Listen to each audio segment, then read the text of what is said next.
All right, I think we're live. I think I stopped the countdown a little early there. That was weird. I got a message that like it wasn't going live to Twitter for something, and I was like trying to cancel that, and suddenly the countdown went away. So that was perfectly odd. Who knows? All right, welcome, folks. As you can tell, because you didn't go to his channel, we're not Gary. I'm Brant. That's Mike. We are two of the Armchair Dragoons. We're two of the voices you normally hear on the podcast. You're stuck having a look at us tonight, too. I want to go ahead and apologize in advance to the audience for that part of it. The idea here is to bring up some other stuff on screen and see how that goes. So, Mike, how's it going? It's going good. I'm going to pause you right here, though, because you forgot to say what Ardwulf always says, and that's hello, everybody, and welcome to the show. So you got to do that. Yeah. So hello and welcome to the show. The other thing is, like, we don't have all the cool StreamYard plugins and widgets that Gary does. So, like, I can see who's showing up in the chat. So we can say hi to folks like Alexander and Achilles and Stacking Limit and Joel and Meandering Mike and Paul Dangle and Fidelis and Joe Hammond and Aaron Danis. But, like, if you're not sounding off in the chat, I don't know that you're here to say hi to you, which is, I think, how Gary does it, but I'm not 100% sure. So hi to everybody. It would be tough to like truly call the roll here because we're not as good at this as Gary is. that takes a professional. Yes, it does. And that we are anything but. And I think anybody will admit that. But anyway, guys, thank y'all very much for showing up here tonight and giving us a chance to, entertain you or give you something to, laugh at or whatever as needed for tonight. We appreciate you guys being here. So thanks. And we'll try not to disappoint people too much. But Mike, what have you been playing lately? What have I been playing lately? Let's see. I've been actually reading through some rule books. I'm currently reading through Close the Atlantic, which is a new game that Blue Panthers just put out for a brand new game designer. Michael Raymond, I think his name is. That sounds right, but I'm not going to go look it up. And I'm also looking through Into the Whirlpool, Herman Lutman. So okay, I'll be doing an article for you actually. So I have some pictures and some things to say about Into the Whirlpool. Yeah, Rocky dropped an article about Close the Atlantic today with some critiques of the rule book, but some examples of play, and so he's been talking about that one a little bit. Cool. But I'm still playing U.S. Civil War, so I don't know if I'm going to do another turn of that or not. I think interest is kind of waned. My goal was to finish it, but people don't seem to be too interested in it. So we'll probably get something. Interest from the audience or interest from the host? The audience, I think. I guess everybody's played it so much they're just tired of seeing it. I don't know. Yeah, fair enough. So folks, sound off in the comments like, what have you been playing lately? Just sort of curious. I know there's a handful of folks that are still traveling back from SD HisCon. That's why we're here instead of Gary, because he spent most of the day on planes, and we hope not dealing with COVID for his annual fall convention gift. But sound off in the comments and kind of let us know what you've been playing and looking at and messing with. I am adding this to the ticker, and you'll hear us mention it a couple of times tonight. Coming up in the middle of January, we have our annual ACDC, the Armchair Dragoons Digital Convention. Don't ask how we got that into ACDC, but it does work, I promise. It's MLK weekend for those of you here in the States for knowing what holiday that is, but it's 17 and 19 January. We run Friday through Sunday, so those of you that have Monday off as a holiday will still be able to recover that day.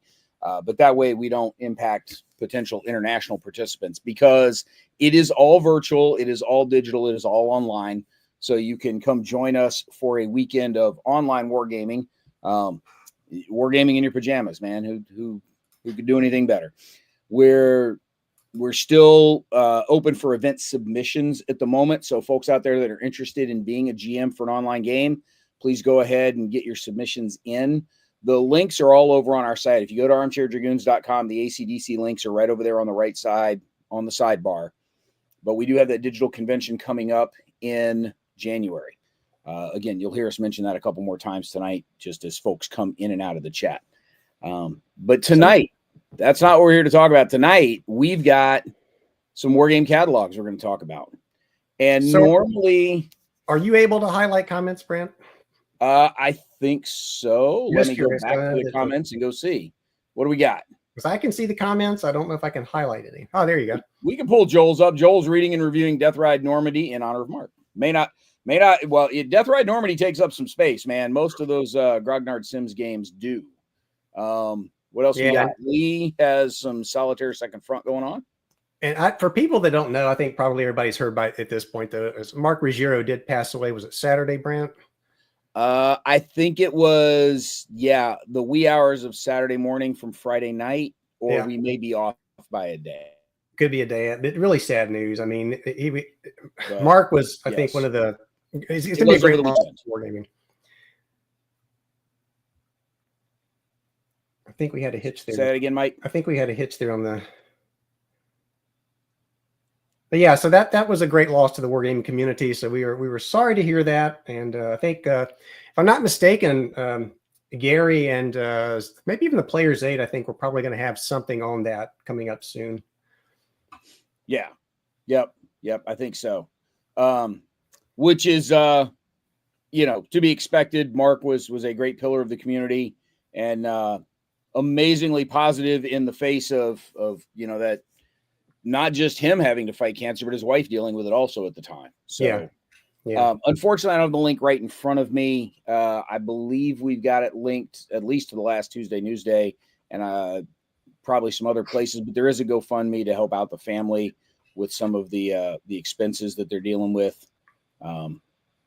So if you get a chance to donate to the family, please do. I'd be helpful there. So. Good catch, Mike, to make sure that we stopped and acknowledged that quickly before we got started here. And looking through the comments, I feel like Gary already. I'm catching up, and we have less than a quarter of the people. And yeah, I will say this. So Meandering Mike is 1,000% dead on here. No corners will be harmed during the filming of this live stream.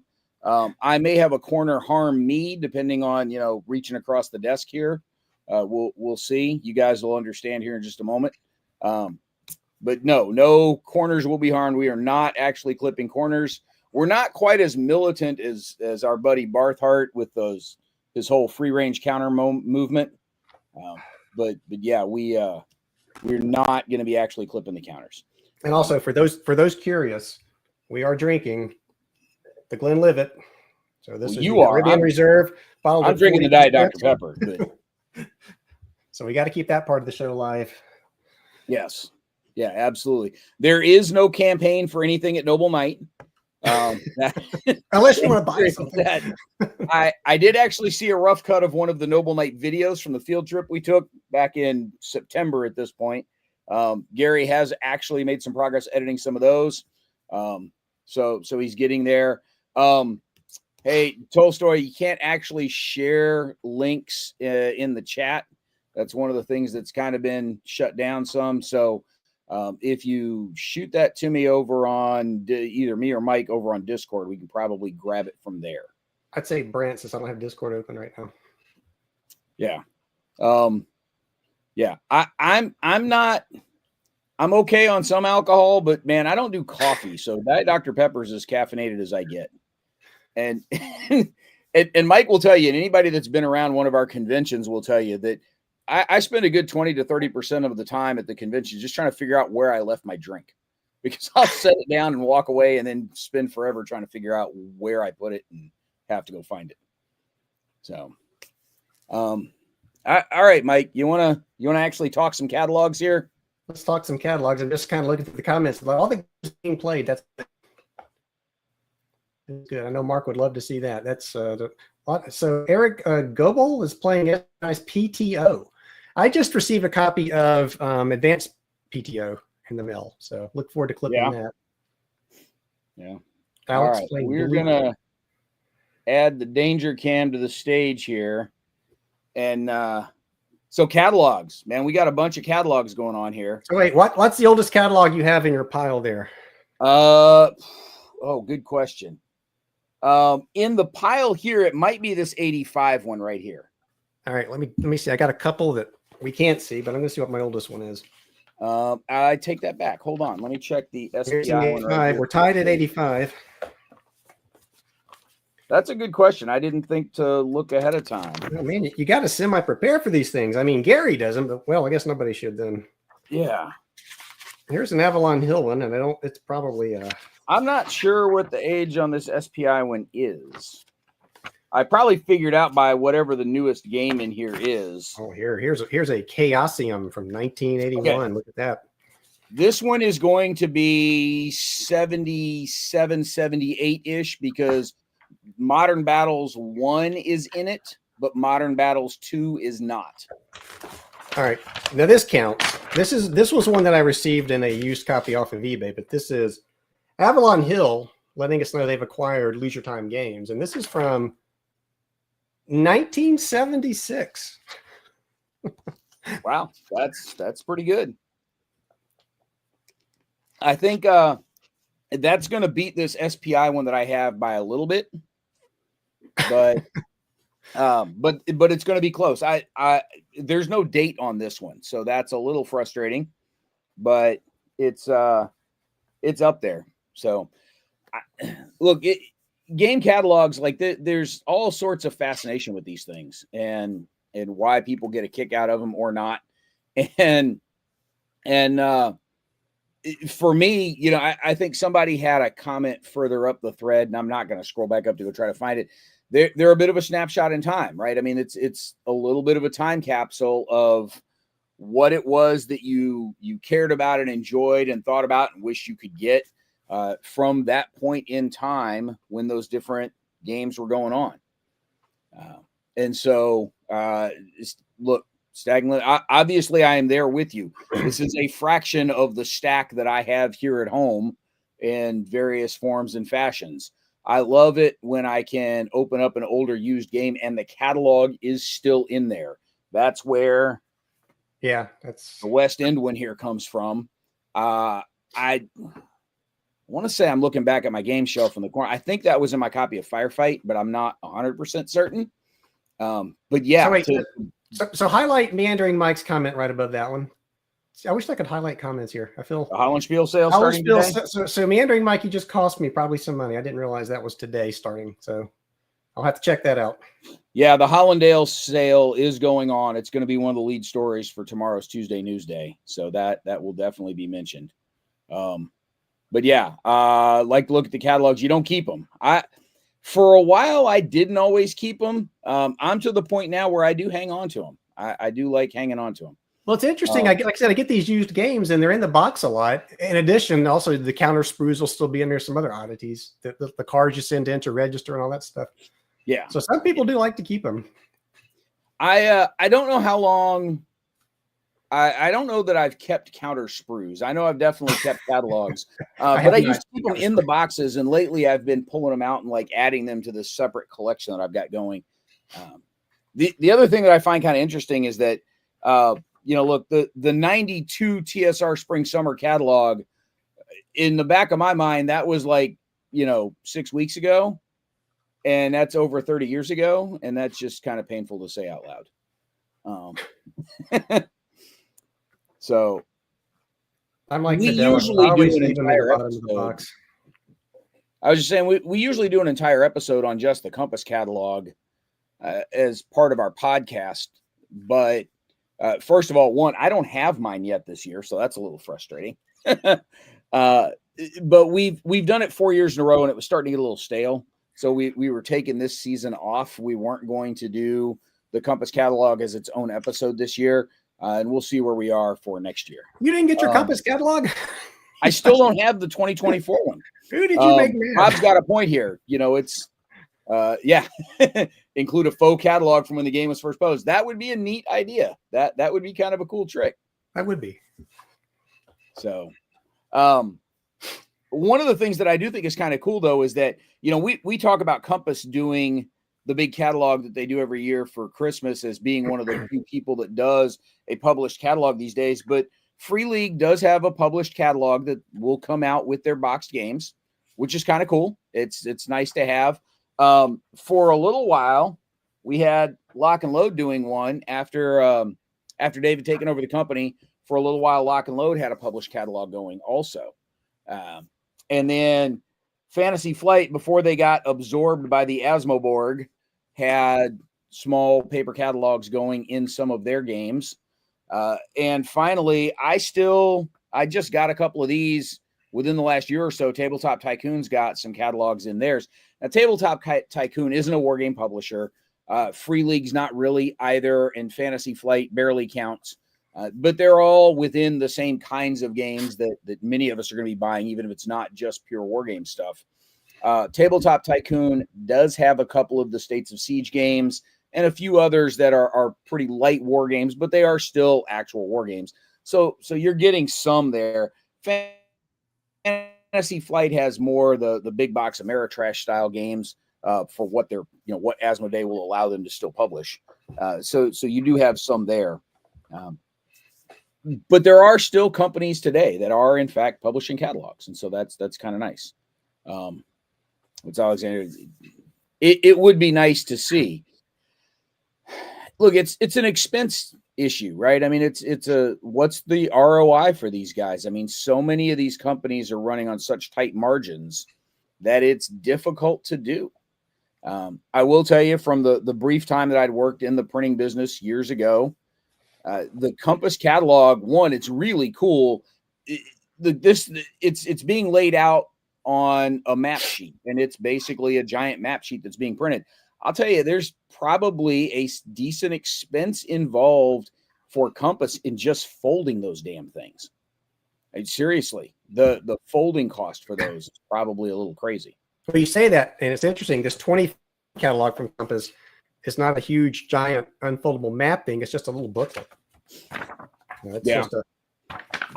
I remember Compass doing some of those back in 2015, 2016 timeframe that they had some. So, all right. One of the ones that I want to bring up, and I have this digitally, but I actually wanted to bring up the hard copy and flip through it. For those of us of a certain vintage, the 1981 TSR catalog holds a very dear place in many people's hearts, because this was the one that all of us got in our red and blue box Errol Otis basic and expert sets. Obviously, they weren't shoving these catalogs in the hardcovers. So if you were buying the old first edition AD&D Dungeon Master's Guide or the Monster Manual, the Player's Handbook, you weren't getting these. But any of the boxed games from TSR that you got back in the early 80s, and for many of us, that the basic and expert set with those Errol Otis covers, this was the catalog that was in there. And for a lot of us, that was our first chance to take a look at more than just the game that was right in front of us on the shelf. So yeah, John's got a point here, trying to explain multiple Sears catalogs each year. And not only that, but like these days you hit a website and it's just a search command and you can find stuff. Imagine having to flip through how much of the book just to figure out which page the thing you were looking for was on. So that was kind of a pain. Do you know, Brand, is there a collector's market for these catalogs like that? I mean, we know that people chunk them in the trash cans. I would think that TSR 1981 catalog would be kind of rare. I have no idea. I really don't. If anybody knows, sound off in the chat. I'd be curious. But I was going to actually open this one up and sort of flip through it a little bit. And I'm working at a weird angle here, folks. You're going to have to forgive me as I try and shift and adjust. So these are the two box sets that I was talking about for the basic and expert sets that were there, that this catalog came in. So you've got your table of contents over there. I can only focus the camera so well, so you're just going to have to trust me on what's there. I will say this catalog is in PDF on the Wayback Machine. You can pull it off of archive.org. There's a PDF of this catalog there. So if you wanted to go get it, actually, you know what? I wonder, I might have, I do have this one digital on here. Let me see, because that'll be easier than trying to share the Danger Cam. Let me see what I can do with this. Yeah, because you can't really see that. Yeah. All right. We're going to try and share and present and hope we don't screw something up. And I'll look at these comments and catch up. I really wish I could hide these. Well, I think what we've got to do is we've got to add you as an admin on the account to be able to do that. Yeah, give me the access to the hidden stuff. That's what you want to do. Yeah. Okay. Wow, this is annoyingly unsuccessful at the moment for trying to do this. Let's try this and see what happens. All right. I turned off the danger cam and now I can't present off my side screen, which is kind of annoying. Let's try this. If we disappear, it's Brand's fault. Yeah. If we hang up, I'm sorry. It's all my fault. Ha. There we are. That's a lot easier to see. It is. And it's largely in focus. And those books that we see the doors there, I had those books. I don't know what happened to them, but they disappeared. I think a lot of us did. So this thing's only 14, 16 pages long, and you get a table of contents for like a 14-page document. Go figure. So, all right. So again, this was the basic and expert set that many of us started with or got fairly early in our hobby gaming career. We've got some of the early basic and expert modules. And again, these were after TSR had moved away from the monochrome sort of pink and black module covers and we're actually printing full color. Keep on the borderlines. A lot of folks had just because that was what came in the box. That's what a lot of us started with. But this is back when B1, 2, and 3 and X1 were it. Like that's all you had at the time. Those are the hardcovers that we were just talking about. One interesting thing, if you saw the video that I took walking around the store at Noble Knight, because the only video I shot was just in the store itself, the publicly accessible stuff. With Gary's video, you're going to see a little bit of the warehouse and some of the work areas behind the scenes. The Deities and Demigods Cyclopedia that's over there, that the original painting by Errol Otis that became the cover of that book is hanging up in the store. I didn't have that one. I had the first 3 there, but I didn't have that 4th one. Yeah, which is kind of cool. Here's some of the AD&D playing aids, so the old player record sheets, and you can see this is the try and zoom in here without messing too much up. This is the old monochrome type of color that I was talking about, that sort of weird sepia tone. That some of those old things were. And so here's a bunch of the older AD&D modules and some of the early series they had there back when everything was a letter number. Here's some of the basic fantasy games. And hey, look, there's Divine Right. Yeah. And it looks pretty much the same today than the reprint. The reprint is a slightly bigger box, which is fine because it's cool stuff in it. Yeah, but visually, I think it's pretty spot on. It is pretty damn close. I do have a copy of Knights of Camelot over on the shelf back behind me. I'm just not walking over there to go get it. But here's some of the other box games, including one of Mike's favorites, that Gamma World game. This is back when TSR was not just a role-playing company, but had some war game stuff like Fight in the Skies. And I don't remember if it was up here. Nope, it's going to be... there's Fourth Dimension always seemed kind of cool. It's like chess where you can warp things through time. That's right behind me. I have that right now, in fact. Yeah. There's some of the mini games and some of the other modules for some of their other role-playing games. For those mini games, I've got Revolt on Antares and Saga. Revolt on Antares is still an all-time favorite of mine. There's Greyhawk and some Dragon Dice, but we don't have Dawn Patrol in here, which was a little weird. We got Fight in the Skies. We got Knights of Camelot, but we didn't have Dawn Patrol anywhere. I thought we were going to have that one in here somewhere too. Hey, go try Dragon Magazine. Incidentally, there's a whole bunch of Dragon magazines on the Wayback Machine also over on archive.org. If you go looking, most of the things that end up staying on archive.org generally are legally there. So if you're interested, there's a bunch there. There's the ad for Gen Con that was in the catalog and back when you could get t-shirts. You know how you know this was from the 80s, Mike? I was going to say 80s. I know it's from 81, but it's sure got a 70s vibe to me. Yes, but you know how you know it's from, almost 50 or 40 something years ago at this point? Do you see any 2Xs and 3Xs available in shirt sizes? That's interesting. Yeah.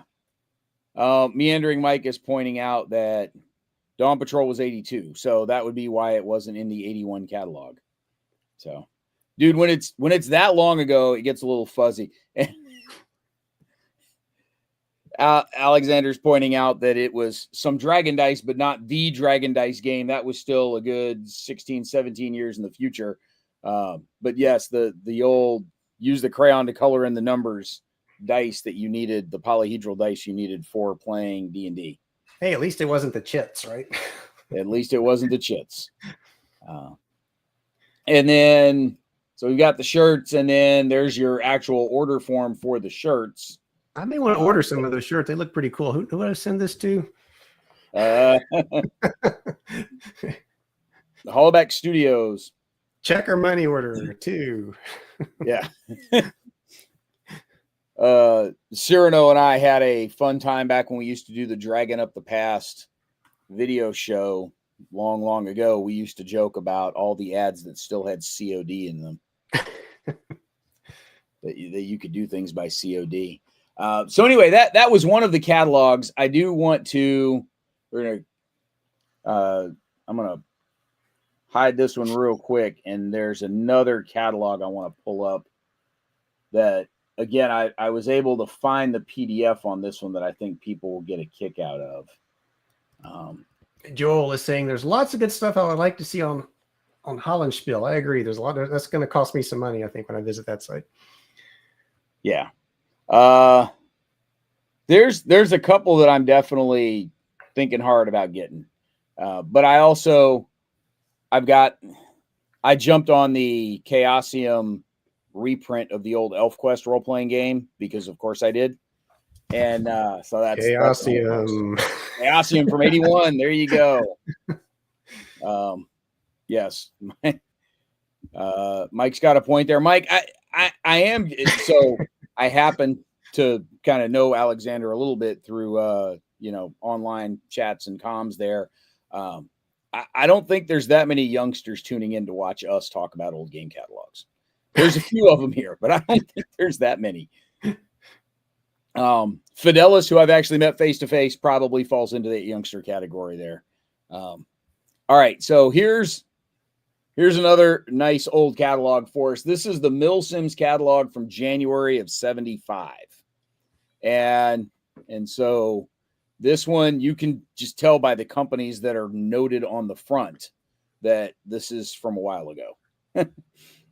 So let's go see what we have in here. Again, this one's a PDF from somebody else, so there's some scribbles and marks on here, but you get some micro armor. Somebody clearly didn't want micro armor. No, exit out. Yeah. I do like the little tidbit up here about Jedco Games. Combination of Avalon Hill's playability with SPI's historical accuracy, and we recommend them highly. So let's keep going. So here's some of the early stuff from Avalon Hill. So you got Panzer Blitz and France 1940 and Tactics 2. But then this was a very common catalog and magazine ad technique well into the mid 80s. And that was essentially back of the box text for the different titles as the ad for the games. It was very text heavy and not very visual. And so you've got 8 different significant games crammed in over here with no images whatsoever of Battle of the Bulge, Origins of World War II, Midway, Luftwaffe, D-Day, Gettysburg, Waterloo, and Blitzkrieg. And those are all some definite Avalon Hill classics that there's no pictures of here at all. It's just a very graphics heavy thing. And if you go pull up early through mid 80s, well, 1970s up as, into the mid 80s, magazines from Strategy and Tactics, from Ares, from Dragon, from wherever, and you go find ads for SPI especially, but Avalon Hill to a lesser extent, that's what you got in the ad text there. I'm pointing to the side monitor like people can tell that this is on my side monitor, but Jeff, this is definitely a good point. Layout of the catalog does often reflect the design. Now, what's interesting about this particular catalog is that this is a retailer. This is not a publisher. The Milsims catalog, these guys were a mail order retailer. And so this wasn't a publisher. While Fidelis does prefer Whippersnapper, he's also curious about, does that mean you give the mailman a copy of Call of Duty? So my son's in there playing right now. We can tell because you keep like freezing and stuttering. I'm not trying to. I told him I was going to be live, and yeah, that is definitely a true statement, and that happened from the Avalon Hill catalogs. Also, we'll take a look at a few of them here in a few minutes. And also, do game companies still have the technical advisory staff? The pictures of those guys up there, I really feel like saluting right now. That looks like a pretty intense technical advisory staff there. That's pretty cool. There's a retired Marine Corps colonel, a retired Army general. Who's that? That's impressive. Anthony McAuliffe and Wade McCluskey, Rear Admiral from the Navy. So, yeah. Here's some actual graphic, presentation of some Avalon Hill games. But then you get into the Jedco ones. And so this is before the Jedco games started being published by other folks, which is where you get the Russian campaign, the African campaign, and some of these others. Keep going here. So here we're actually starting to get some graphics and some military books. So back when you used to still get some books. I will tell you one thing that I do remember from the early 80s.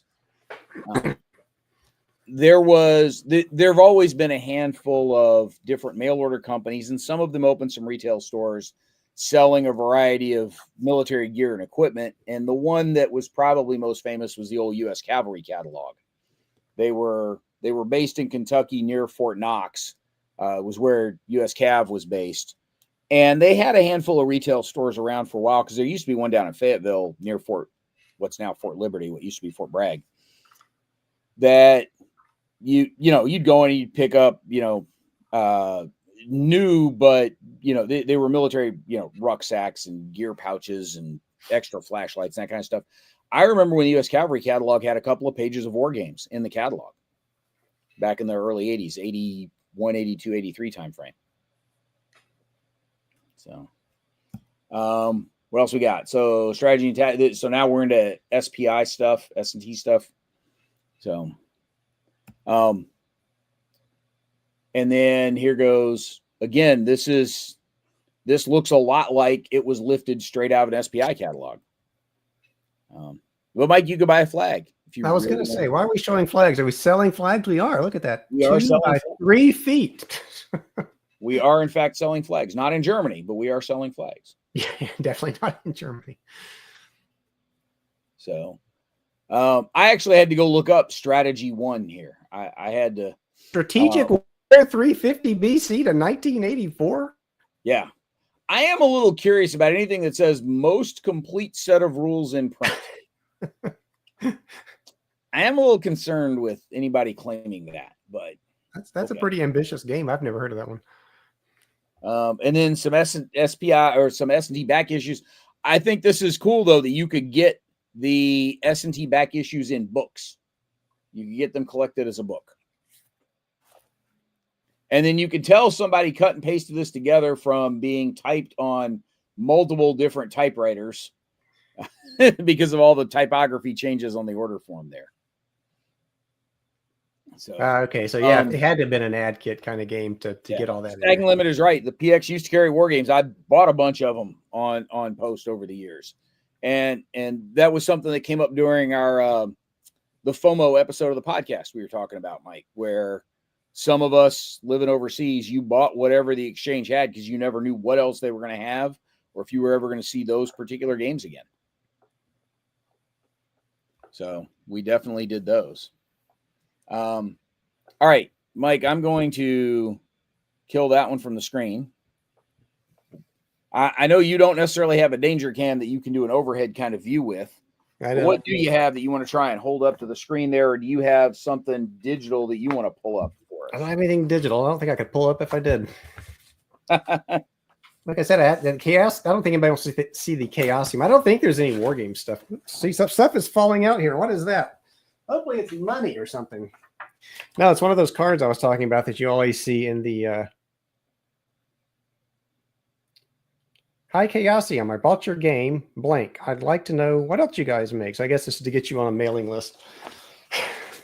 Back when you had to actually do physical mailing lists? This is all wargaming. Not wargaming. This is all RPG stuff. I don't see any. Red Bear, White. Well, here's the board game. Here's some board Moon's games. not in there? There's some board games. All right. Panzer Pranks. I love it. All right. So what all we got there? Engage and Destroy. Vive l'Empereur. Vive l'Empereur. Which I don't think that's the Herman Lutman one that just came out though. And they're selling T-shirts as well. Herman to travel back in time just to design a game. As prolific as that man is, I would not rule it out.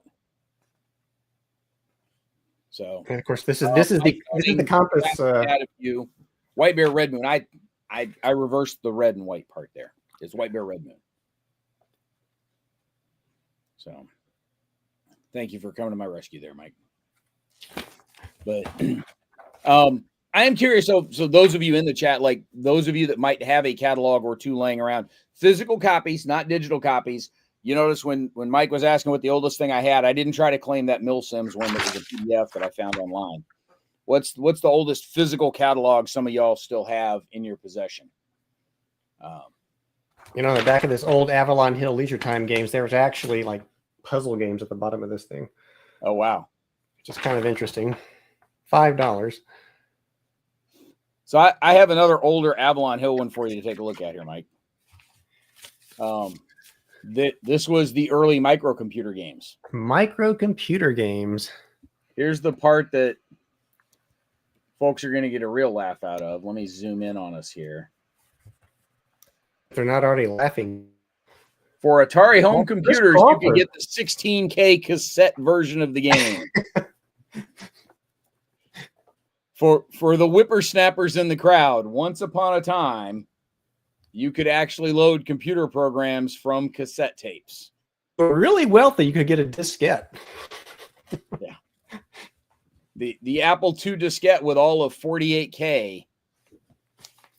I think my Fitbit has more memory than that at this point. Oldest catalog out there, Stacking Limits got a 76 Avalon Hill. Beeler was much more socially responsible and used to recycle the catalog, which I think we could all appreciate, but yes, Rob, those cassette drives, I had a VIC-20 that had a cassette drive that came with it, and it took 30 minutes to load one little game and the VIC-20 had like 3K or 4K of RAM, but it took 30 minutes to load that thing from cassette. It was traumatic. Rob, I absolutely agree with you on that. And traumatic. And Mike, I feel you. So we did not have to order them on cuneiform tablets. So how dare you insinuate that slate on, chalk on slate was not good enough. So like I work in IT, right? I'm an IT project manager is my day job. And I will frequently joke with the folks I work with that, I came into IT project management through the business analyst route, not through the technical route. And I will joke quite frequently, although it's not really that much of a joke. The last code I wrote was in 1986, and it was a school project in Atari logo. So, Eric, I'm curious what you would define as a smell of the 80s, right? Tab, soda, baby oil, and cigarettes. Is that what we're talking about there? Just kind of curious. Yes, it absolutely does, and that was kind of the point.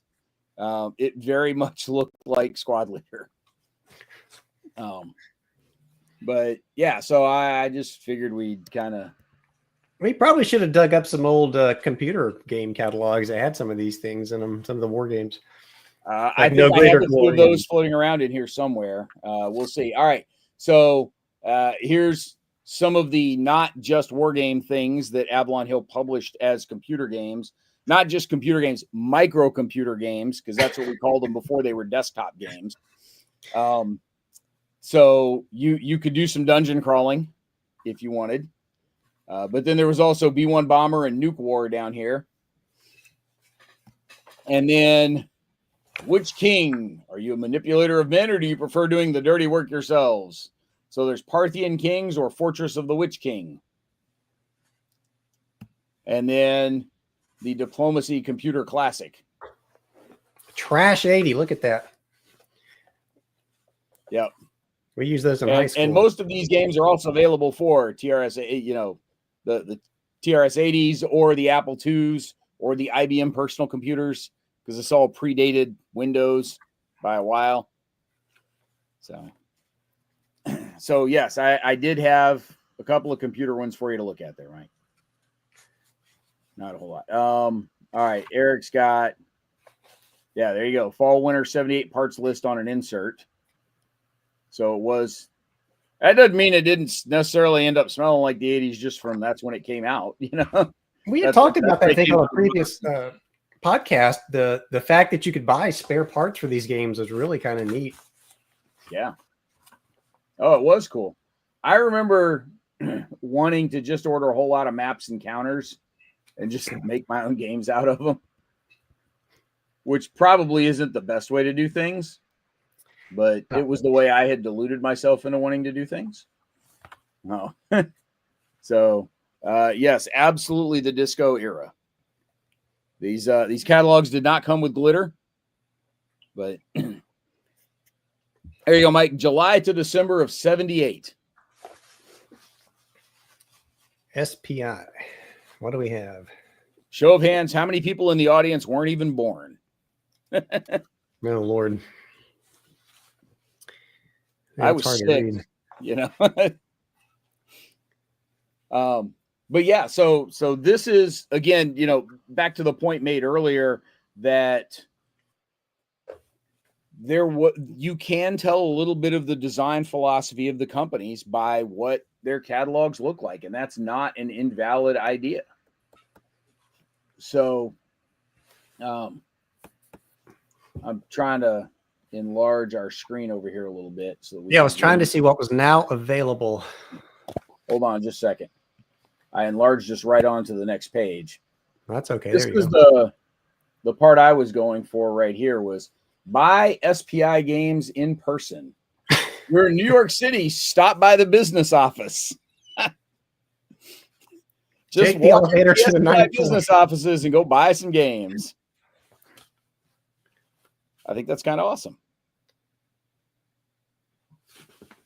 I mean, at the time, a lot of people went, oh, yeah, SPI, sure. But, like, how many of us today would have loved to have been able to walk into the offices of SPI and just, hey, sell me some games? Did they rotate? Did all the people on the design staff have to take a shift behind the counter, working the retail desk? Like, could you have just walked in there on some random day and, Bruce is in there, or Brad Hessel or Mark Herman or somebody? You just wander in there, Did Redmond Simonson end up being forced to take a shift each day, or each week?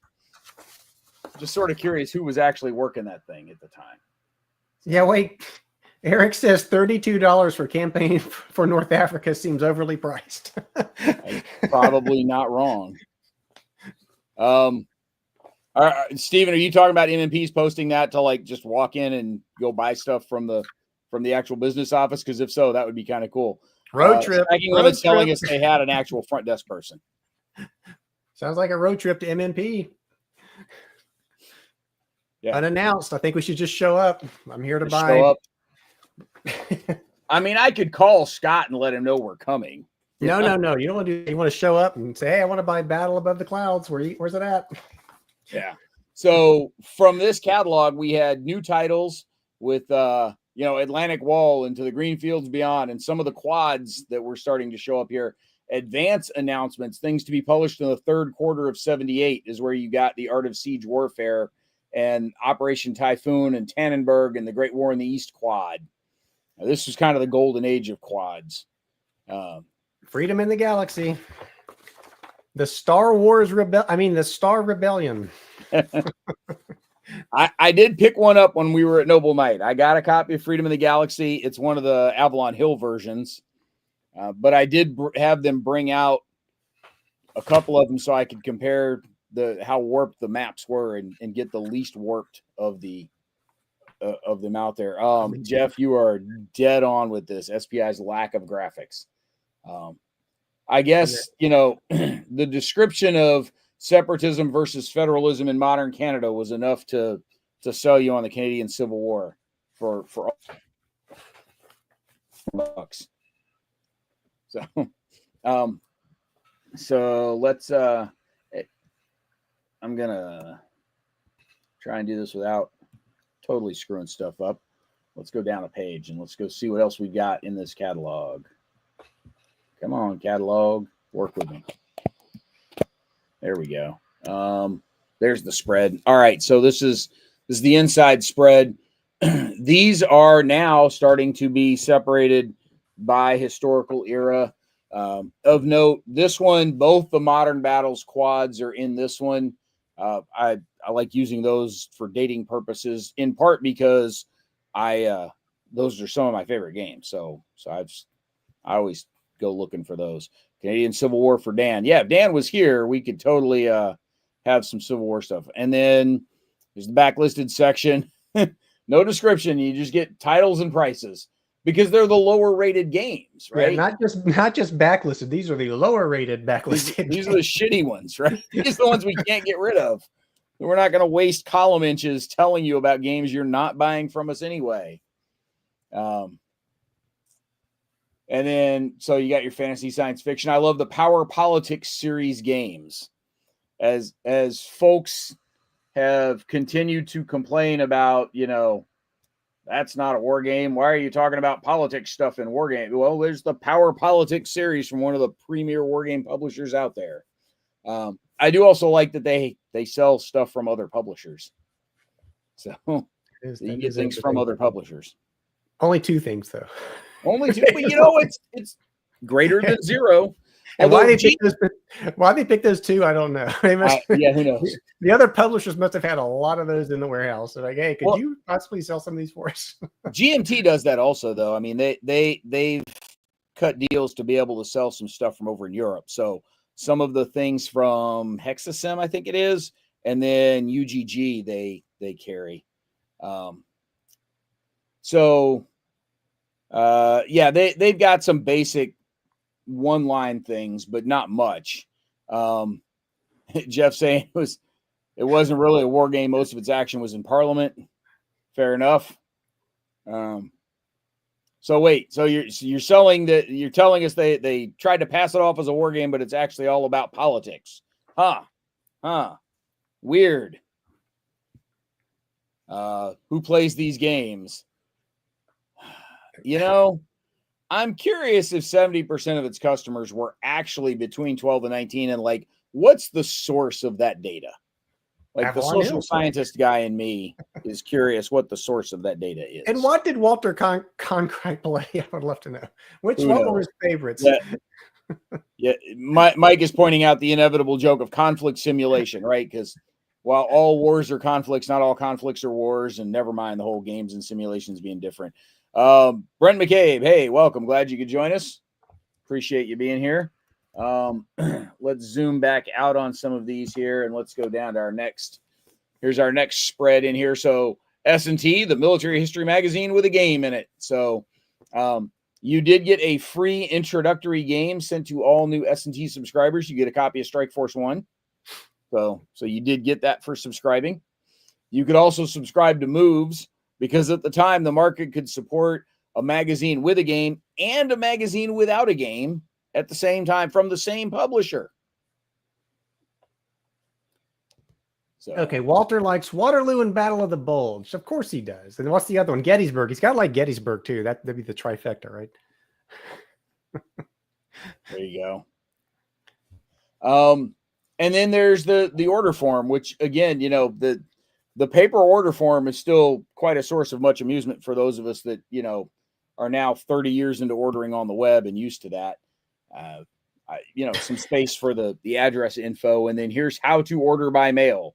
So if you're Canadian, if you're a British or a European customer, as though Brits aren't Europeans. Well, I guess they're not anymore. And then the 12-year take all their quarters and their dimes and nickels and shove them into the envelope and gum up the U.S. postal machines. And yeah, no kidding. They got chewed through. I'm trying to zoom us in here a little bit. And so you get some game design equipment, the blank counter sheets, blank hex sheets, plastic game boxes. Some folks were talking about a couple of these earlier in the chat. Blank then hex also sheets, for 23 by 35 and 23 by 29. Yeah. And plastic game boxes. Interesting. I just think it's hilarious that they have enough blank hex sheets that you can get them either long grain or short grain, and you get them numbered or unnumbered. And so they've got all this variety of blank hex maps that you can pick and choose from. For those of you that were curious about CODs. Yeah, there you go. Yeah. No discounts on any COD orders. So, and look at the bulk order discounts too. You get a 30% discount, $300 or more. That's a lot of games at these prices, man. Well, I bet Walter was ordering $300 worth of games at a time, though. The thing that's crazy about it is if you go back and look at the prices for the games themselves, $300 gets you like a third of the catalog. You're probably not doing that very often. I'm just thinking, I don't know if I would order $300 worth of games right now. I mean, that's a lot of games, especially at that time. That's one copy of Axis Empires. That is true. I mean, that's like 2 things from Grognard Sims. Yep. All right, let me see what else I've got for digital catalogs here. Now we'll look at the chat here real quick. I think we're all caught up. I've been trying to keep up with it reasonably well here. I just feel limited. I mean, even Dan gets to highlight comments, right? I don't even get to do that. We'll figure it out for next time because, I mean, we only do this like twice a year. But we'll figure it out for next time so that you can be an official co-host on this. Here's another Avalon Hill one from 84. So, again, you know, all you got to do is just glance at the front of this and you can start picking out the Roger McGowan covers, right? Those are some obscure titles there. What, Lords of Creation? Yeah, for me, all those. Except for Decathlon. I think I had the PC version of Decathlon. PGG is not an obscure one. That's pretty well For me. Powers and Perils and Lords of Creation were both mediocre attempts at trying to get into role playing, but the headache you run into when war game designers design role playing games is they become very, very crunchy. Okay, you know, if you added another $22, you'd hit that 30% discount. But you probably didn't get 3/4 of their catalog either, though. Yeah. It's a fair point. Achilles. Yeah. Wow. That's taking a plunge there. See, there's another topic or another track we can get all derailed on is what's the most you've ever paid for a war game? It's the most I've ever paid for one, or what's the most expensive one I've ever ended up with? Because those aren't necessarily the same answer. I would say paid for. Joel's got it right. Combine that shipping and get it all in one giant box. Man. Venture. There we go. Now, if I can get a copy of Venture, can I run that at Origins? Yeah, but not in our space.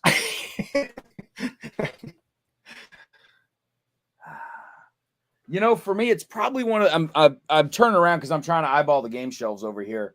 It's probably one of the things from Thin Red Line Games. Oh, so Most I've Meandering ever Mike, spent on one. 6 games, 1 expansion, and 1 Horse and Musket. That's not too bad. That's pretty good. And yes, Horse and Musket is a fun game. Yeah, there you go. So that's what came in. I've just with Horse and Musket though, I've got all of them, and I've got to come up with a way of storing those because it's every one after the first one. There's just not a whole lot in the box, so it's like I need 1 4-inch Horse and Musket box I can stuff everything into. I'm sure you could find a 4-inch box if you really wanted to try. All right, look, dude, they've got a million products in stock. It can't be that hard to find something you want. I mean, really. It can't be that hard. Maybe it is. Just order a copy of Battle Hymn. You'll be fine. Or Campaigns for North Africa. Yeah, one of the CNAs. But he's more. Look, let's face it. You're more likely to play Battle Hymn than you are CNA. All right, so this is the 84 catalog. This is the internal spread that you hit. And the first thing we notice is color. You can definitely contrast this with what SPI was doing. Just in terms of what the printing presses were doing at the time, the early 80s were when you started to get digital pre-press separations that were much more widely used, and so they were a lot more affordable for folks. Now, again, Avalon Hill was a bit of an aberration because they owned their own printing presses. They didn't have to hire somebody else to hit, to hit the button on the Seuss machine. But it was the early 80s when you actually started seeing a lot more color, not just in things like wargame catalogs, but really across the board. You started to see more internal color from things other than comic books. I mean, this is where you started to get a lot more of it. This is where you started to see more internal color photos in magazines other than just like Time, Life, and SI. So this was a lot more common at this point. But they're definitely showing you what's the box looking like, and more than just the description of what's on there. Like those box covers all capture, a pretty significant amount of the players' imaginations. Yeah, you might think so, depending on if you ever saw a printing press from that time.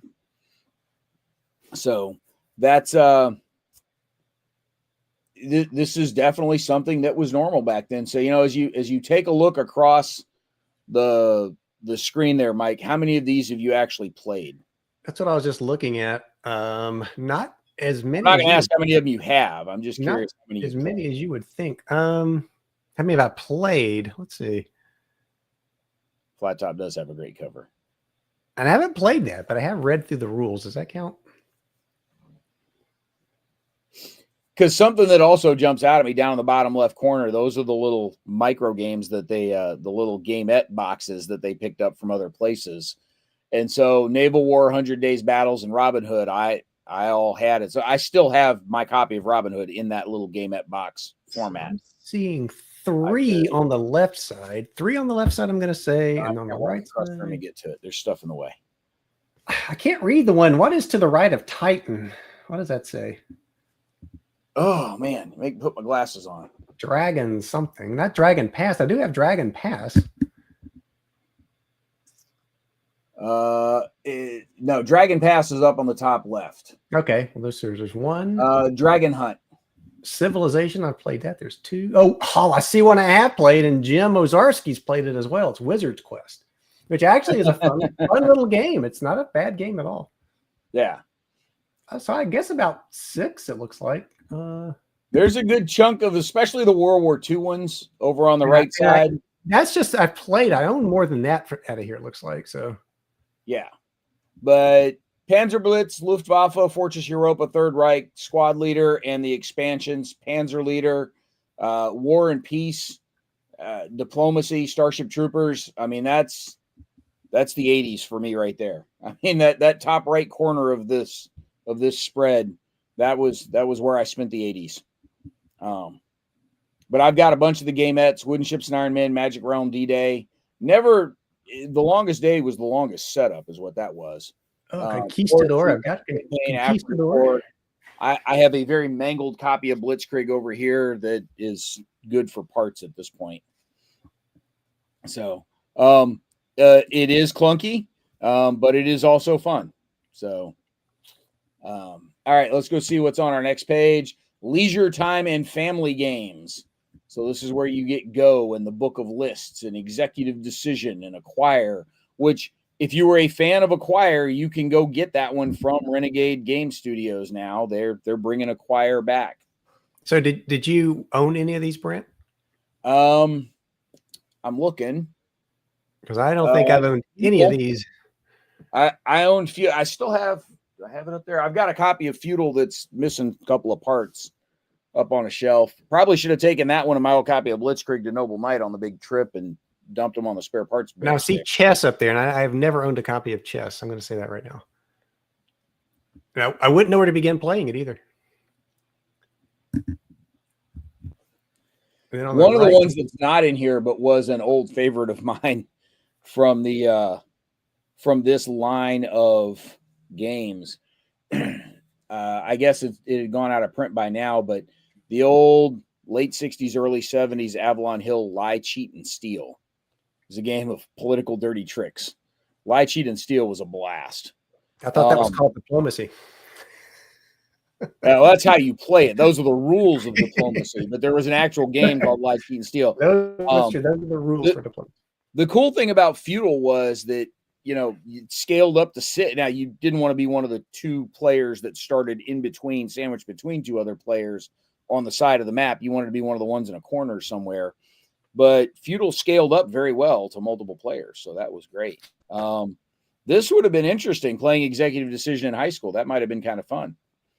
And then Faction 5, yes, good family game. One of the things that you notice before the Euro game invasion of the late 90s, early 2000s is a lot of the family games that you got running around from U.S. designers were a lot of they had a lot of elimination mechanics in them, but there were a lot of trivia games running around, which is fine if you're one of those people that has a ton of trivia recall, but otherwise not so much. And it's funny, a lot of wargamers, quite frankly, are pretty good with, you know, storing and retaining and recalling a lot of completely useless information, which means we're the ones that frequently get banned from Trivial Pursuit games with the rest of the family.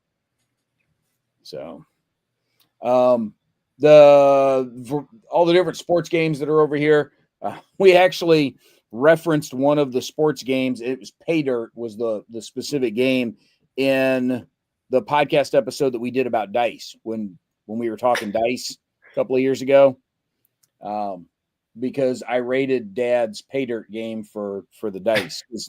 They were D6s, but they were numbered differently. Damn it, those were cool dice. I wanted to use those for whatever role-playing stuff I was making up at the time. And I've owned none of those sports games. I would love to take a look at Status Pro Baseball, though. Mike, it sounds like there's a story behind this. Perhaps we shan't ask, but I'm suspecting there's a tale to be told. I've never played Source of the Nile. Why are there crayons in the box? It's kind of like one of the rail games where you're tracing stuff on the map. You're sort of drawing where you're going on the map. And then did I hear correctly? Is GMT coming out with a baseball game? Did I hear that? Don't know. I thought I heard that. I'm kind of excited if they do. I don't recall. I would be very interested in a baseball game from GMT. It is interesting what Avalon Hill tells you their classics are. The classics. Here we go. Yeah, you got to zoom into that. I'm trying, man. I mean, I see Moonstar. I know that's a classic. All right, look. I'm streaming. I've got a second camera running off to the side over here. I've got PDFs going, and I've got you've got Call of Duty going somewhere. That's the problem. Yeah, my son's got but Call of Duty's not impacting how fast or how slow my computer is zooming in and out. So all right, I do see one classic. I see one classic, 1776. I would agree with that's a classic. I want to meet the person who decided that the Peter Principle game, second to last one on the listing over there in the right corner, deserves to be called a classic. Somebody introduce me to the person that decided that's a classic. The same person who picked the one below it, I would assume. Maybe. Incidentally, the UFO game, you could get UFO for $6. We should probably source a copy of that for our buddy Ian, as noted on the Ian Brown, designer of the Maneuver Warfare card game that's coming from Dietz Foundation. He was our guest on a podcast that just released last week. His next design that he's going to be working on is on sort of hunting UFOs and trying to figure out how to detect and identify and find these things. So it's a sensor technology game in essence, but it's UFO hunting and he talks about it quite a bit on the podcast and kind of describes some of the general mechanics that he's after for that and what we're trying to do and how to do it. So, Dale, there is not a Noble Knight ad because we're not raking in that sweet affiliate deal the same way Ardwulf is.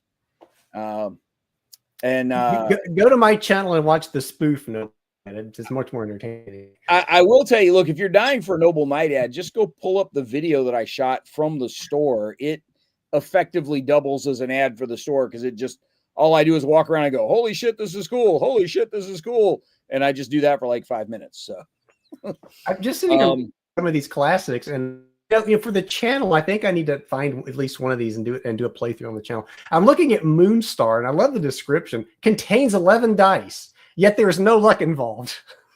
A game of logic and planning ahead. What the hell is it about? Maybe the dice are used as like counters or placement somethings. Pater, it was a fun game until your son runs off with the dice out of it.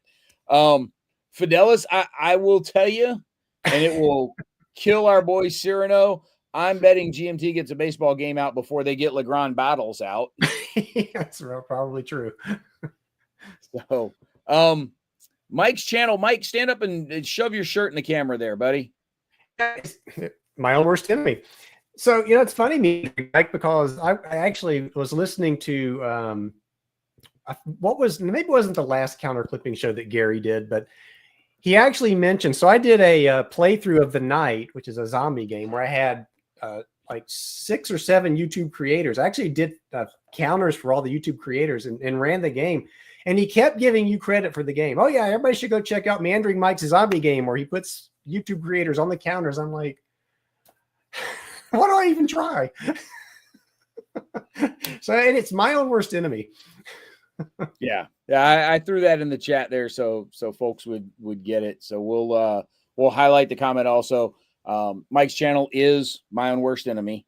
If you just go to YouTube and you put in My Own Worst Enemy, you're going to get 64 videos of Lit performing their song either live or in studio, or here's the song lyric video. But if you do My Own Worst Enemy wargaming, Mike jumps to the top. But yeah, if you go in there and look at the shorts, you'll see a kind of a Noble Knight spoof I did for the official sponsor of My Own Worst Enemy. So trying hard there. But then here's the alphabetical listing by title. And this is almost sort of a collector checklist, right? Yeah. Go through and start marking off everything you've got. You just see titles in there that I've never heard of, which I guess isn't too surprising, but still. I mean, look, this catalog's 40 years old at this point. I'm just thinking, I gotta stock market. You gotta hunt these down and they're like Pokemon, right? Got to catch them all. And I don't want to collect them all, but I would love to see some more description other than it comes with 11 dice. Not luck. Okay. Yeah. That's where BGG is your friend. Yeah. Well, maybe or maybe not. I don't know. I should look that up. Let's do that while we're. It's not like we're not on a computer. I'm going to look it up. You're sitting in front of a space age technology that allows for the detection of such things. I forgot the title though. What was it called? Go back. Moon something. Hold on. I've still got it open on the side. Moonstar. There we go. Let's see. We've already derailed, folks. We've already derailed. Didn't take long. Oh, it did take long, man. We're an hour and 10 minutes into this. There we go. That's true. Gary would have. We generally get derailed a lot faster on. Oh my God! You should see the cover to this thing. It rates a 5.2 on Board Game Geek, which I don't put a whole lot of faith in the rating anyway. Holy moly! That is an interesting looking game.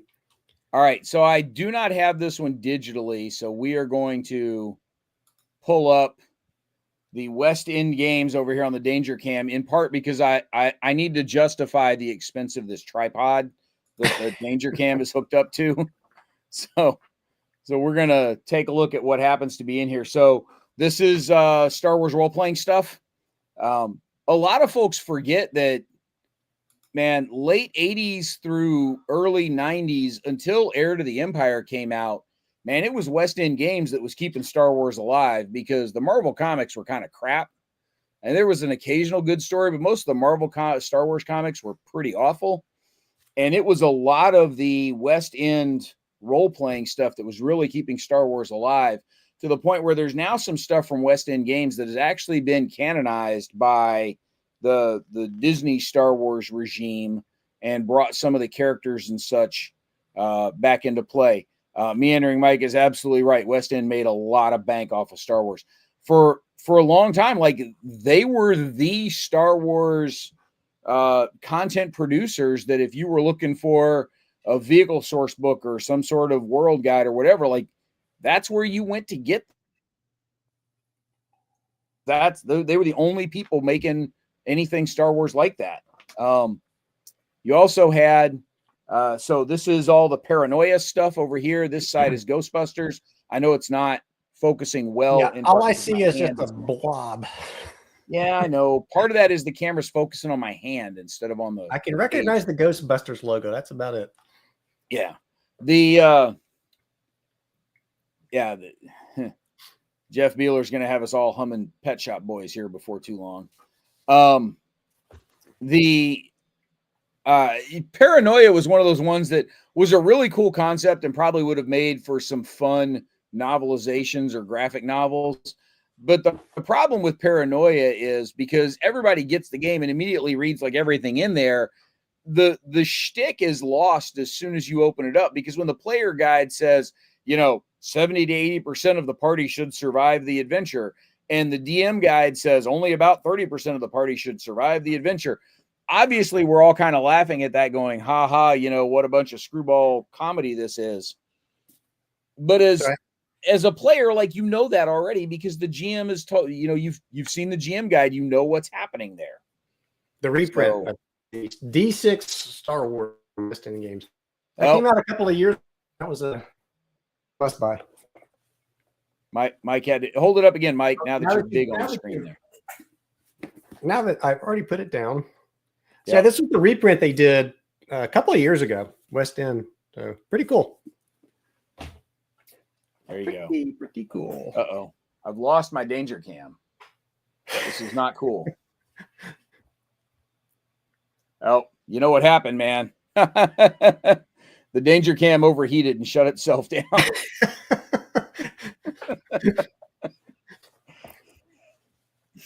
Sounds like one of the problems of the Mars rover. All right, so what does this mean for your Danger Cam? No Origins trip rip?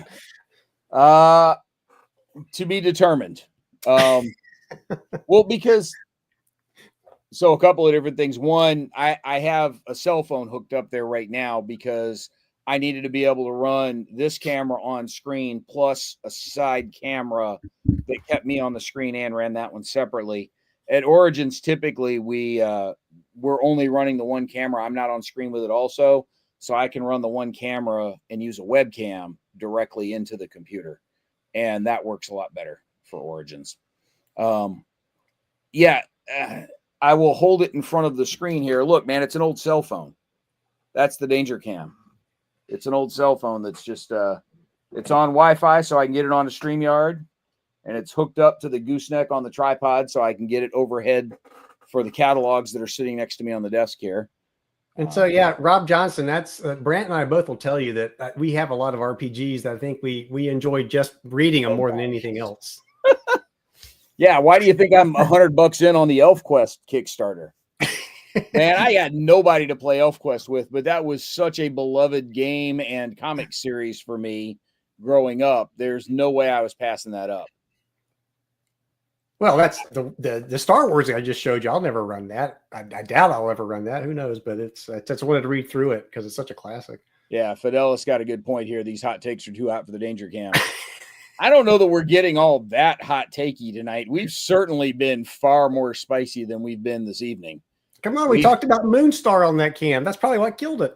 Yeah, that could have been. It So wasn't it's your luck-based fault. at all. We're blaming you, Mike. And if you look at the cover for Moonstar, that would definitely bring down the cam. Yeah, now I've got to go looking to see what else I've got on PDF for catalogs because I can't keep going through the. I mean, I guess I can hold it up to the screen here. Well, yeah, you can hold them up. I'll hold up one interesting one I found. One of my this is actually this came with one of the many Task Force games, Starfleet Battles related games I had, and this is from 1985. And there are war games in here. Of course, all this. Well, the center spread for West End talks about military simulations. And so that's where we've got soldiers right up top there. And then we've got the recently reprinted tank leaders down there at the bottom.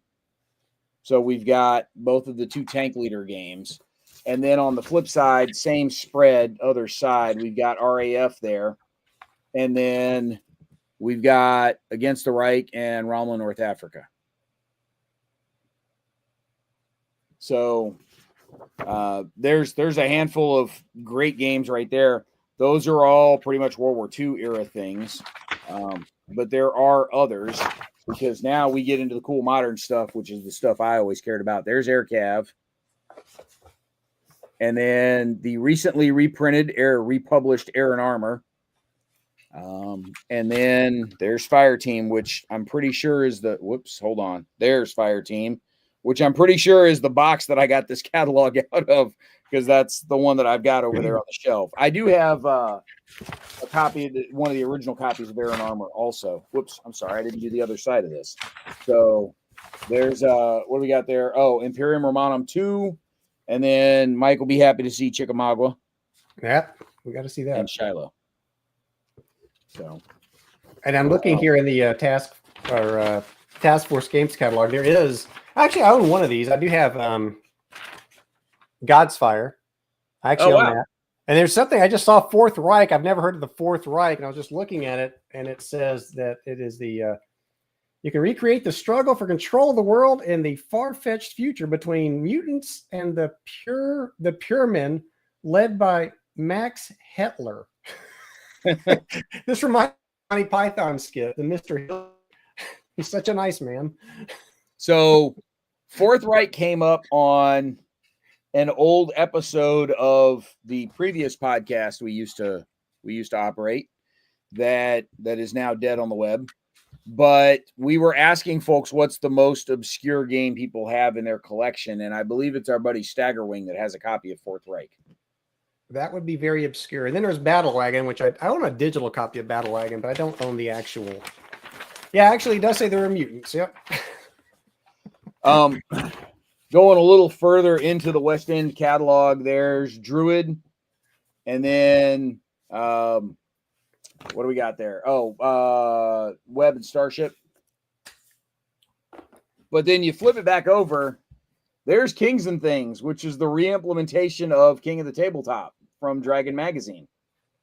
And that's one of the other ones that I picked up when we were at Noble Knight. There's Cosmic Encounter, for those of you that love some classic sci-fi stuff. What else we got here? There's Junta and Tales of the Arabian Nights. So this is back when West End did a wide variety of stuff. So that was kind of cool. Some different things there from them. It's got Fourth Reich co-designed by Dana. So you can bring that to Origins and run it for us. That would be cool. I'm not sure Dana wants to brag about Fourth Reich necessarily. Probably not. Probably but not. It is out there. The 85 Avalon Hill Victory Games and parts price list, you can tell by the James Bond in the middle that Victory Games is a significant part of this one. The 86. There you go. The 86. So this is when Avalon Hill had the RuneQuest license at the time, or owned it, or however that relationship worked. And there's your James Bond stuff, which was a great game series. It really was a lot of fun. There's a bunch of the other James Bond stuff. I own 0 James Bond game stuff. I used to own. I had the base game and I had a couple of the modules. When folks were starting to reopen after COVID, we had a game store here in town that was having some financial trouble because while some game stores were able to shift to some online ordering or mail order, Gamers Armory, for instance, survived COVID okay because Gamers Armory had a significant mail order customer base built up before they ever opened the brick and mortar store because Scott started as a mail order company. So when COVID hit, Gamers Armory still had a built-in customer base that they were able to continue servicing through the mail. The one on the south side of town, which was Event Horizon Games, they got hosed by the pandemic because part of their business model was built around renting tables for folks to have for playing in the stores. And they had two of the glass enclosed conference room style things, kind of like the conference rooms you can sign up to use at a library. So you could have a little bit of privacy and still be gaming in the store. And then they had a couple of other bigger tables in the back that weren't private ones, but were larger tables that you could rent. There's no way to remotely rent tables. So COVID really hammered these guys hard. And coming out of COVID, they were doing a bunch of different sales, just trying to move product and help bring some money in. And I was able to pick up a copy of the Q manual from the old James Bond RPG. They had a copy of the Q manual in their used game section, and I got it for like $8, which I felt a little guilty. But it was a steal of a deal. I absolutely had to grab that one. But my daughter and I went down there, and we probably dropped $150 on various game stuff, just trying to help those guys out and help keep them in business. And unfortunately, it wasn't enough to keep them around, but we did our best. We did what we could. Among some of the other notable games in this catalog, there's Gulf Strike, the one that the DoD had to run out and buy a bunch of copies of when Gulf 1 broke out. Is that the one that VUCA is redoing? I'm doing Gulf Strike? Well, so the VUCA Red Strike game uses that Gulf Strike. Maybe that's what series, it is. Yeah. But I do think they're looking at doing something else with the old Gulf Strike series. Somebody might know and may be able to chime in. Here's this is interesting. So we've got a catalog, but here's an actual magazine article, view from the trench on Squad Leader in the catalog. That's the center spread of the catalog right there. So it's the Squad Leader Clinic. Here's the no dice required because these are some of the computer games. We saw some of these in the earlier color catalog. I do love the miscellaneous merchandise that's down there. So there's some fun stuff in there. Among the miscellaneous merchandise, you can get hex sheets, you can get empty boxes, you can get bumper stickers, you can get blank counters, you can get magnetic strips for counters. You get play-by-mail kits for the following games. It lists what the play-by-mail kits for either 1 or 2 player ones. They do have some t-shirts. They have hex pads if you wanted some hex pads.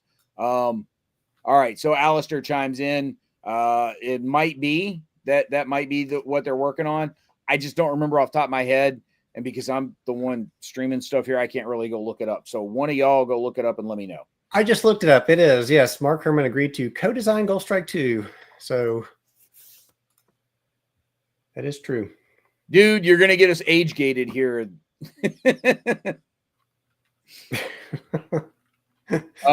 This is cool. I don't have any GDW catalogs handy to go look, but that's cool if they did. I mean, that would be a really neat thing to see. Here's some of the newer ones that were coming out. So Mike, there's Banzai for you. There you go. Because I think you have that one. If you're interested in Dune stuff, there's a bunch of the Dune ones. Now I've got to watch the second movie, the new movie. I haven't watched that yet. Yeah, I need to also. So I think there's a third one coming out too, right? Huh? I think there's a third Dune movie I saw that was. Well, there's a mini series that's hitting streaming only. So there's all the ambush stuff. So, yeah. But that's the 85, and I'm not going through every page on that one because I'll be here for a while. For those of you, this one's not war game stuff, but we've got a few minutes to kill here, so I'm going to pull up the 92 spring and summer catalog. I will tell you, this big black box, the big black box basic game, that is one of the all-time best intro RPGs where you can just buy a box, hand it to somebody that's never played an RPG, and it walks you through how to learn how to play role-playing games so incredibly well. It's almost like they had an instructional designer figure out how to teach stuff to people, which was pretty wild, that it took people that long to figure it out. But the dragon cards that are in there that introduce concept by concept and you play out, it's programmed instruction. It was really well done. So this is the no prefix D&D game back when the Beckme series was still a standalone thing. And these big boxes each had 3 different adventures in them, had the big, heavy, cardboard mounted maps in them with fold-up stand-ups, or you could use minis on them. I've got all 3 of those big boxes plus the big black box here. So there's Dark Sun with the Brahm artwork, the very distinctive Brahm artwork, which was kind of a big deal back then. We've got Ravenloft. After Ravenloft became its own setting, instead of just being its own module, it became its own setting. And then the Al-Qadim campaign. There's a whole bunch of the Forgotten Realms stuff. Again, not war game stuff, but still things that a lot of us probably played and remember. This includes a bunch of the novels as well as the game boxes themselves. Here's some Dragonlance stuff. Dragonlance was kind of petering out a little bit at this point. They were sort of stuck for what to do because they'd already gone through all the novelizations. So they were writing new novels, but they weren't translating into adventures very well. Which is why the calendar is one of the more prominent things here. Spelljammer, which there's been talk of WotC bringing Spelljammer back and making a bigger deal out of it. And then there's ruining it beyond all belief. Huh? Or totally ruining it beyond all belief. Well, I mean, look, there's only so much you can mess up Spelljammer. It was pretty wacky to start with. There's some of the core AD&D books and products that are in here. And there's the calendar. Every kid's mom hated them hanging on the wall. But then some of the other products, so some of the historical references, those are the green books. What else we got going back here?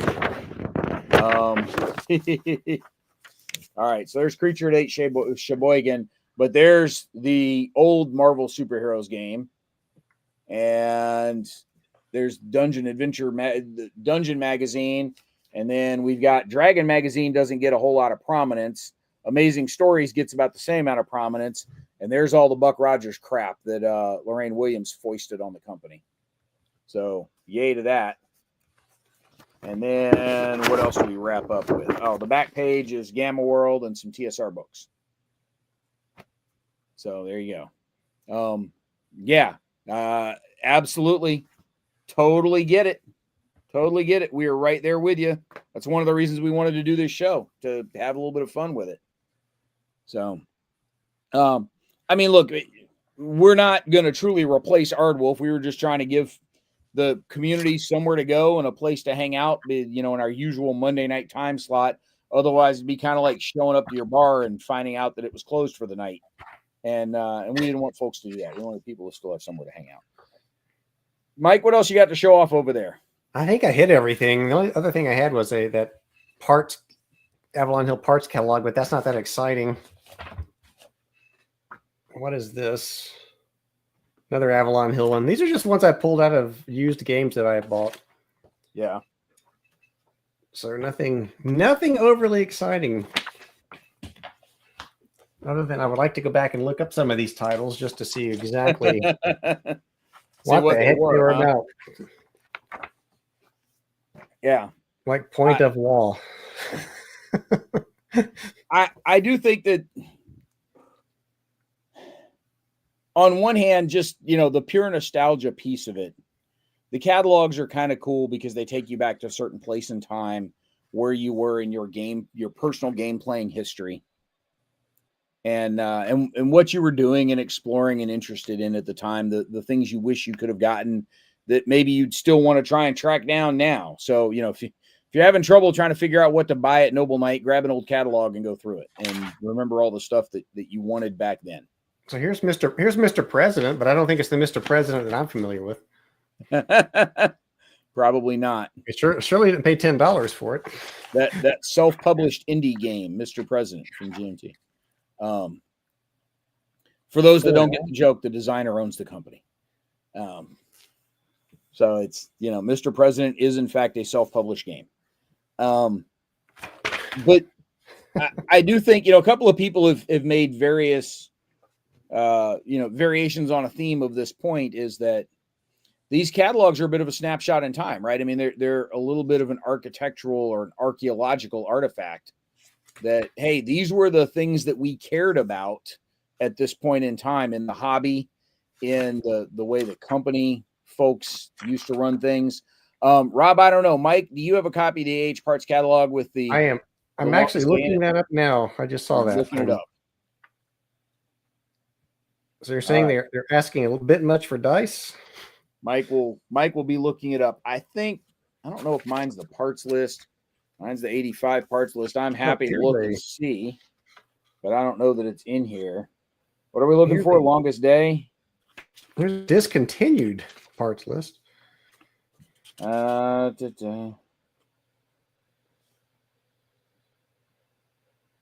am not seeing that for the longest day in this particular catalog. I will hold it up to the screen and hope it shows up okay. So here's the parts for longest day, and there's nothing about 6-sided random generators here. But this actually continues on to the top of the next page, and there's nothing there either. Yeah, I don't even see anything for the longest day in this one. Yeah. So I'm not... I mean, that is the entry for the longest day from the 85 catalog, and there's nothing about that in there. Rob, I don't doubt that happened at some point, somewhere along the way, but it may have been there.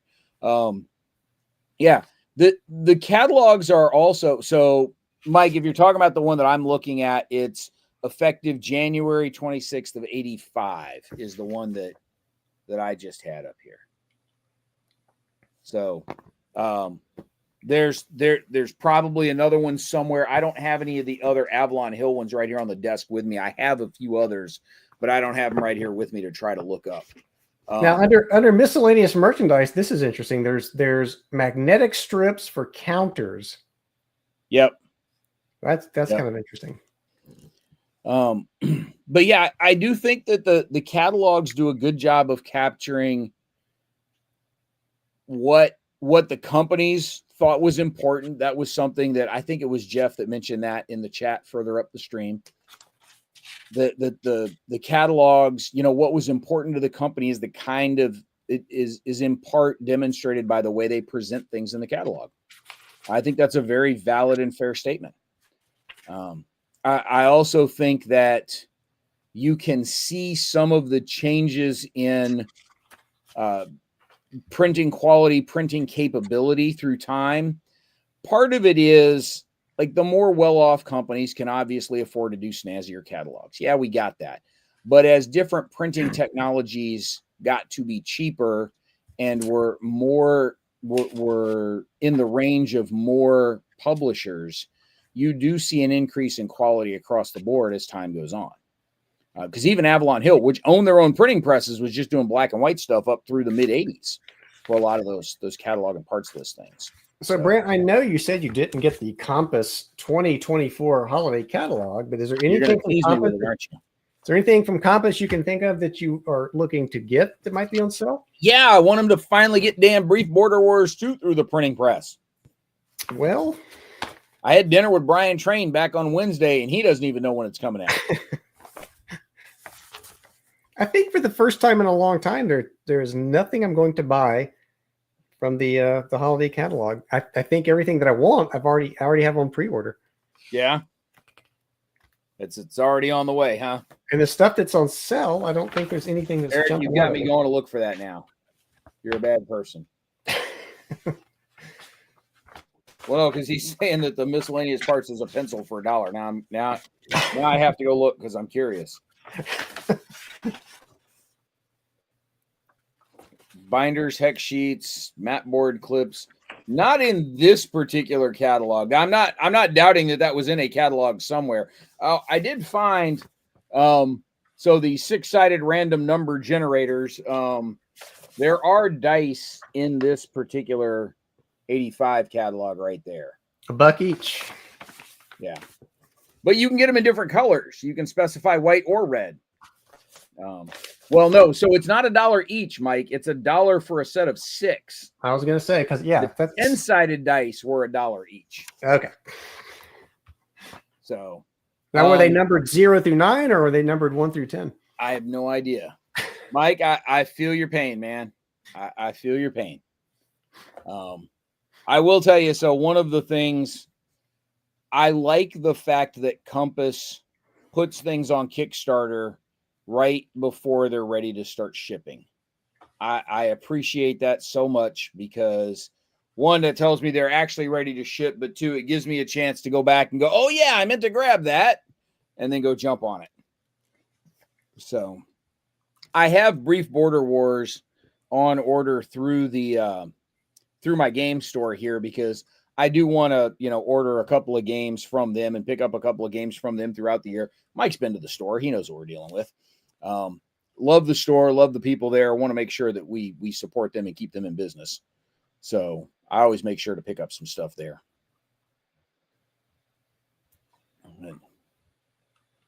Mike, you were fuzzing there for just a second, man. Who, me? Yeah, you. Probably because I'm looking at the Hollandspiel sales. There was a podcast probably, it might have been 10 years ago at this point. Probably not, but somewhere around 2016 or so.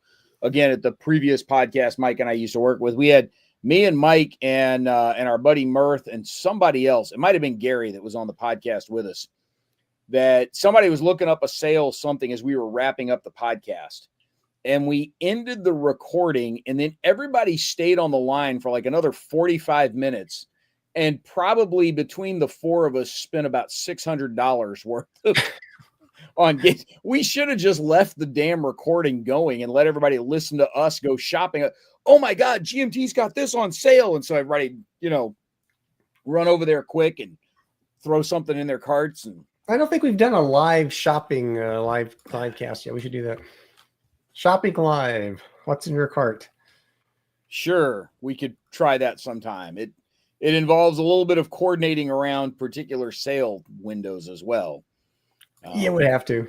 You know what, though? Today might have been the day to try to do that because the MMP sale is still going on and Hollandaise just opened up and Compass has their holiday pricing going on right now. So that's 3 significant ones that are all happening at the same time. Today might have been the day to try to do that if our wallets were capable of absorbing that kind of damage.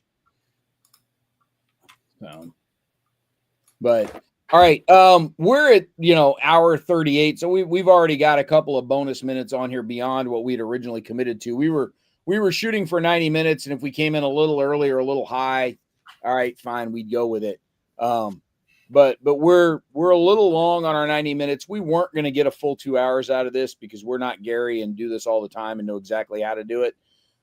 Also, you guys in the comments stayed reasonably on topic, which, that's always good for adding another 20 to 30 minutes to any show is getting off topic. Mike, what else you got for thoughts on catalogs as we wrap this up? I just hope that we keep seeing them. I hope the Compass keeps putting this one out. Maybe some others jump in and send us more physical catalogs. I know it's a dying breed of gamers that like to see these things, but I love it. Yeah. I'm absolutely with you right there that I totally love them also. And the other point is, I think, as we get these games and we see these catalogs in them, just leave them in there when you get rid of them. You go to sell them or keep the catalogs of the games. Let other people take a look at them. Yeah, don't dump the catalogs, folks. That's not cool. All right, It's really I a neat am way going to to get pull one, up yeah. one other thing here on the screen quick. And just because I had mentioned that we were coming back to this at some point. Come on. Get on my screen. There we go. All right, so the 2025 ACDC, 17 to 19 January. The registration is not open yet, but the event submission is open right now. So we want to get events submitted to start fleshing out the schedule so that when folks are buying their badges, they've got some actual events to be able to jump in there and register. We've got a handful of them so far. I'm trying to wait and get a couple more in so we can see if we need to start adjusting some event times so we don't have 12 events in the same 3-hour block and nothing outside of that. One of the things we are going to try, Peter is going to put together a Falklands game that is it's going to be some teams that are going to put together a bunch of planning and the mission piece of stuff, and Peter's going to actually run the turns using Command Modern Ops, and then come back to the players a couple hours later, give them a brief on, okay, here's what happened when I ran your two plans against each other. Here's what's happened to your team. And it's going to be a little Kriegspiel-y in that there's a bit of a double blind component to it. Get a couple of different turns out of it. So if that's one you want to play in, you're gonna have a couple hour session and then go do other stuff and come back for an hour and go do other stuff and come back for an hour. So you're gonna kind of come in and out of that event as we go. Again, we do wargaming events. We have a variety of seminars and presentations. And then we've always got a pretty lively community in the Discord that we have for the convention, because we will set up a dedicated Discord server just for the ACDC and then pull that back when it's done. We'll kill that server. We'll set it up just for the one event. It's $4 for the whole weekend. We've got a couple of early bird badges. It'll be a little cheaper once badge registration opens up at the end of the month. But the event submissions are open, so folks can go over to tabletop.events and get their events submitted. We would love to have you guys get your events submitted for us. So just new submission and start filling it in there. So when you get a chance, please, if you're interested in participating, love to have some folks GM things. Again, it doesn't matter if it's Tabletop Simulator or Roll20, or if you're just going to run it right there in Discord and just screen share and move stuff around on screen with the player. That's fine. However you choose to do it. Vassal and Tabletop Simulator are the two most popular ones, but those are by far not even remotely the only ones we use. We've had folks use Roll20 to run a skirmish game before. So we'd love to have some folks bring some stuff together. Here's Meandering Mike, hookahs and snow. So Mike wanted to get a shameless plug in here, game giveaway on his channel for Thanksgiving. So if you're not already subscribed to Meandering Mike's channel, you're already wrong. But you can rectify that and then go keep an eye on his channel for his game giveaway coming up on Thanksgiving. So Meandering Mike, are you giving away a copy of Executive Decision? Now he's got to go source one, Yeah. which Noble Knight should be able to take care of for you. Yeah, I'm there if you are. If you're wondering where the info on the ACDC is, if you go hit the Dragoons page, just the main site, the Dragoons, you go over to the right side there, and that gets you the ACDC information. That's where to find us. And the information is there. The other thing I will mention, we don't have the pages up for it yet because we're still in some of the planning stages. Connections Online, which the Dragoons co-sponsor, is a professional focused conference. That's where the hobby folks overlap with the professionals and national security and DoD folks. This is a conference, not a convention. So there's a lot of presentations and panels and best practices and how-tos. But not a lot of game sessions. That one's going to be happening in the middle of April. That one's 7 to 12 April. The topic this year is wargaming and wargaming the future. So it's how do you project things that are 20, 40, 60 years in the future and come up with some reasonable way in which you can war game some of what's happening there. Again, not so much for any kind of predictive purposes, but for analytical purposes, for long-term planning and exploration purposes. That's what we're looking at. To go back to your whole, executive decision mentioned, there's 4 different prize options though. So that's kind of cool. So Mike, does that mean that you're going to have 4 different people winning stuff, or just the one person that wins has 4 things to choose from and you'll get to the other 3 later? So there's a couple options there. All right. So we plugged the ACDC, we plugged Connections Online. Podcast still has a couple more weeks to go. Mike and I will actually be back on StreamYard tomorrow night recording our next podcast episode. That's ridiculous. Are you serious? Dude, Tuesdays, that's when we record. That's what we do. We're 1 winner, 4 choices of prize. All right, there you go. So that's pretty cool. But game giveaway over at Mike's channel. Yeah, that'd be cool. Let me go ahead and kill this. We're back to just us. Folks, it's been fun. There's 0% chance we could do this every week. We're not nearly as good at it as Gary, and it would take us a long time to get anywhere close to as good as he is. I hope we were able to fill the void left by him traveling with SD Hist. Mike, anything you want to say to wrap all this up? We hope he's back, rested up, and go. Well, is he doing a show tomorrow? Do we know? Did he say he was going to do? No, he's not doing any live stuff this week at all. So there's no show tomorrow night with Dan either. Okay, cool. That's what he said last week. There were no live shows this week, but he's got some pre-recorded stuff he'll be dropping. I know that the rough edit of the Noble Knight Warehouse tour is done. I'm not sure when that will be finalized and sent out because Gary sent me a preview of it. I'm not sure when that will be finalized and released. He was working on the interview that he and I did with Dan at Noble Knight, so that's probably at least a week away. He needs a break. I don't know how he does it. I get it, man. I get it. For us, the podcast will wrap up in another 3 weeks or so. And then we'll take a break from that. And then, as usual, the week between Christmas and New Year, there's no Tuesday News Day. So we won't have one of those. I'll be on the road, but we always kind of take a break in there. So, guys, thanks everybody for being here. I don't have a cool out screen the way Gary does. So we're just going to wave and say goodbye and kind of kill the stream there. And hope everybody gets a kick out of it, which the Hex Life t-shirt. Yeah. But, we it was a riff on Salt Life, man. We were just having fun with it. So we should end with what Mark Ruggiero would always say. And that's, if you've got a game, get it to the table. Just try to make an effort to get a game to a table this week. That would be a great thing to do. Yeah, absolutely. So whenever we get around to doing this again, everybody tell us what you played. But in the meantime, go hit the socials. Whether you're on Blue Sky or Mastodon or Facebook or wherever you are, we're downsizing our Twitter presence, but we're ramping up elsewhere. Jump on there and just let us know what you played and what you're playing now, what you've played lately, and what you're having fun with. Brian, that is a fantastic hashtag right there.